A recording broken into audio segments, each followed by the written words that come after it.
Buenas tardes, compañeras, compañeros. Realmente para mí es un honor poder hoy compartir con ustedes este homenaje a Hugo, y voy a tocar algún punto específico, quizá particular, que no siempre se ve o se desarrolla, y que me parece que muchas veces nosotros también como corriente política no hemos desarrollado, no le hemos contado mucho, sobre todo a los compañeros más jóvenes. Y ese punto va a ser la importancia de lo que significó, a mi juicio, la figura de Nahuel Moreno en la durísima pelea por los derechos humanos y por el juicio y castigo a los genocidas, y lo que eso ha significado. Decía Vilma hoy que durante la etapa de la dictadura militar el PST resistió con sus muertos, con sus desaparecidos, con sus presos políticos, y resistió también dando pelea y enfrentando a la dictadura cuando todos los partidos tradicionales de este país y sectores de la izquierda apoyaban a la dictadura o miraban para otro lado, porque nadie puede secuestrar, torturar y asesinar durante 6 años si no tiene el consenso político de organizaciones políticas tradicionales, sindicatos, la iglesia y sectores de la dirigencia social. Y en ese marco, como se dijo acá, yo que soy un producto de esa pelea, de lo que Hugo después definió como una revolución democrática, entré en contacto con muchos compañeros del partido, y ahí conocí a la negra Raquel, que está por acá, a Enrique Brocken, al Petizo Páez, que después que salió de la cárcel se integró al equipo de Brocken, a todos los que peleaban en defensa de los desaparecidos, de los presos políticos y de las violaciones a los derechos humanos que cometía la dictadura todos los días.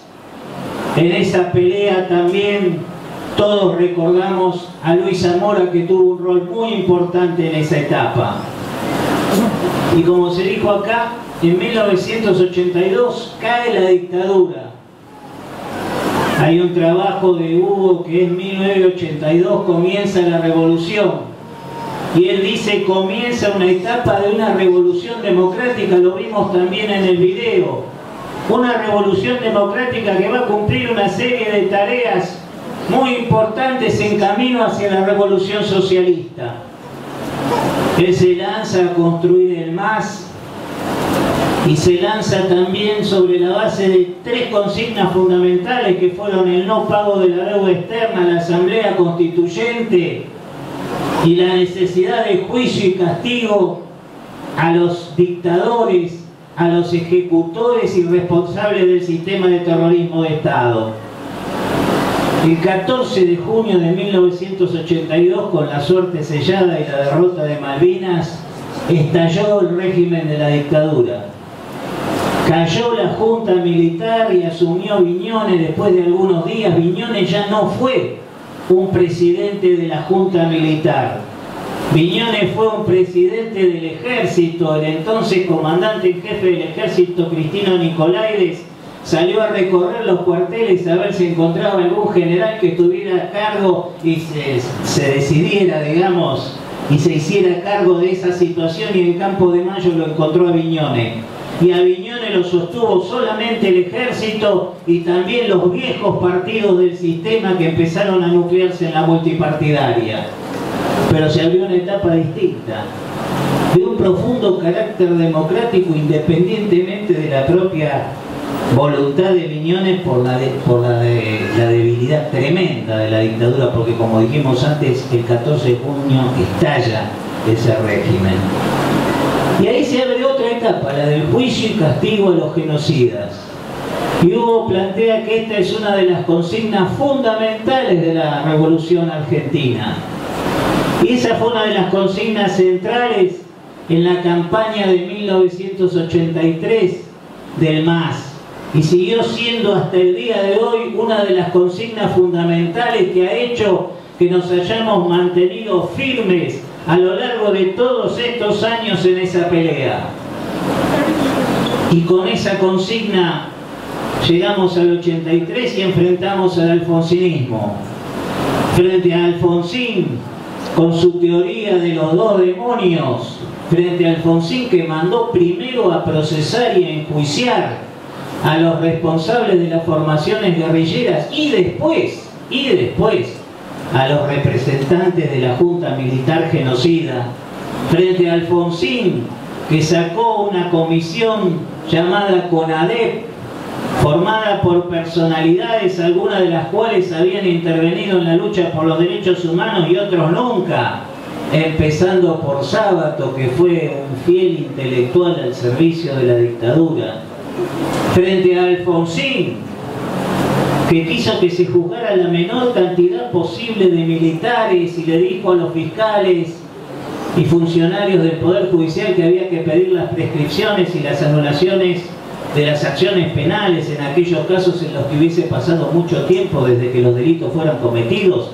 porque para él no había habido genocidio.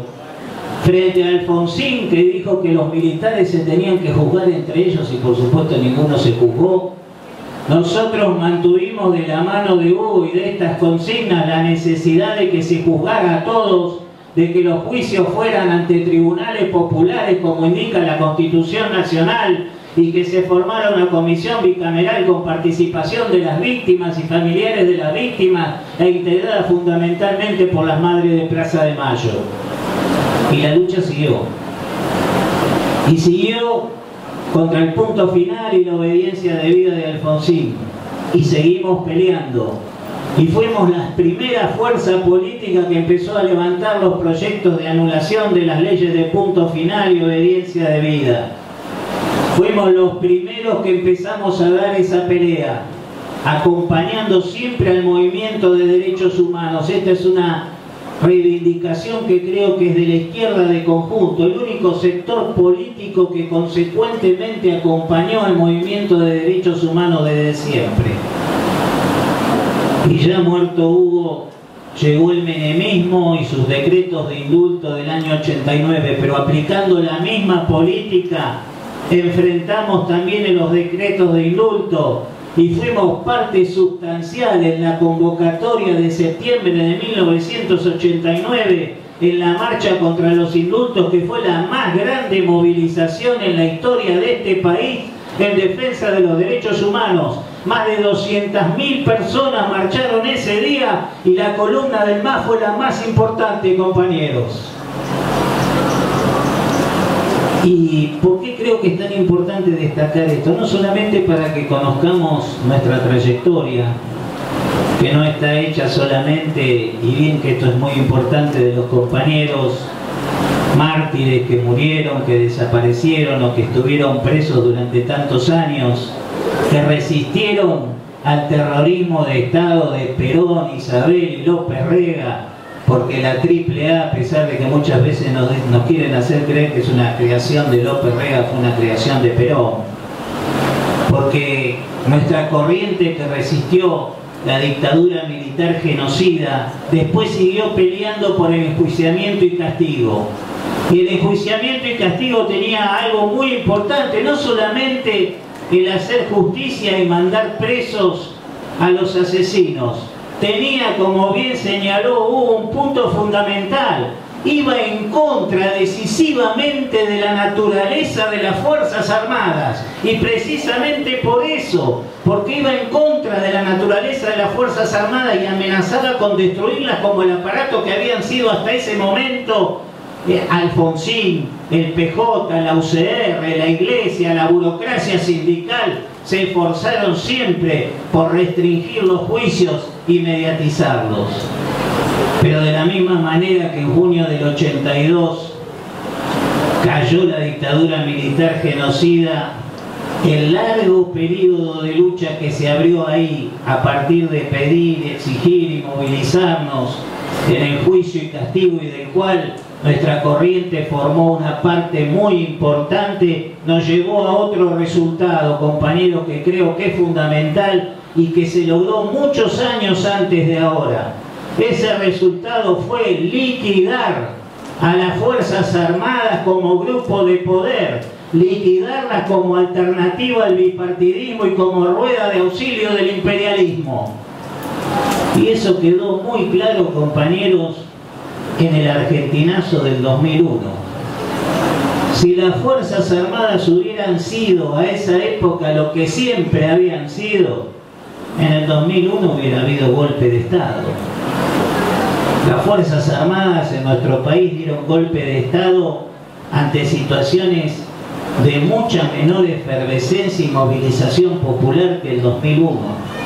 Si durante una rebelión popular como fue el 2001 los milicos no solamente no reprimieron, sino que no salieron de los cuarteles, no se sabía ni siquiera dónde estaban, es porque a esa época ya habían dejado de ser lo que dijimos antes, ya no eran más grupo de poder, ya no eran alternativa al bipartidismo, ya no eran alternativa y rueda de auxilio para el imperialismo. Y esta es una conquista histórica muy vinculada con las consignas que Hugo empezó a desarrollar, a insistir que aplicáramos desde el 82 en adelante. Quizás para los más jóvenes esto sea casi un estado natural, que hoy las Fuerzas Armadas tengan este rol, y en buena hora. Los que tenemos algunos más años nos criamos siempre sabiendo que al lado del presidente era muy importante la opinión del comandante en jefe del ejército, que era muy importante la opinión de Pistarini, que era muy importante la opinión de Onganía, que era muy importante la opinión de Lanusse, que era muy importante la opinión de Calcaño, que era muy importante la opinión de Videla. Afortunadamente, compañeros, afortunadamente, y a partir de esta pelea, encuadrada en esta consigna de Hugo, hoy sí tenemos que decir quién es el comandante en jefe del ejército, de la marina y de la aeronáutica, no sabemos ni siquiera quiénes son. Y eso es porque efectivamente han dejado de ser un grupo de poder en la Argentina.